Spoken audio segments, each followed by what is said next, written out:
रोजे के आदाब।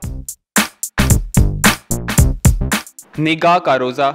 नजर नीची रखें। जिन चीजों की तरफ निगाह डालना अल्लाह ताला को नापसंद है उनकी तरफ निगाह को ना जाने दें। जिन चीजों को देखने से दिल भटकता हो और अल्लाह ताला की याद से गफलत तारी होती हो उनको ना देखें। जुबान का रोजा। जुबान से बेहुदा बात ना करें, झूठ ना बोलें, गीबत ना करें, चुगली ना खाएं, फाहिश गुफ्तगू ना करें, जुल्म की बात ना करें, झगड़ा ना करें और किसी की बात ना काटें। जुबान का रोजा ये है कि बंदा मोमिन खामोश रहे, उन गुनाहों से बचे और जुबान को अल्लाह ताला की याद और तलावत कुरान में मशगूल रखे। कान का रोजा। कानों को बुरी बात सुनने से रोकें, इसलिए कि जिन बातों का जुबान से निकलना हराम है उनका सुनना भी हराम है। इसी वजह से अल्लाह ताला ने कानों से झूठ सुनने वालों और हराम का माल खाने वालों का जिक्र साथ साथ फरमाया है। आज़ा का रोजा। आँख, जुबान, कान की तरह दीगर तमाम आज़ा, हाथ, पाँव, दिलो दिमाग सबको गुनाहों से रोकें। बुरे ख्यालात, साजिशें, कीना, बुग़्ज़ और हसद से दिलो दिमाग को पाक रखें।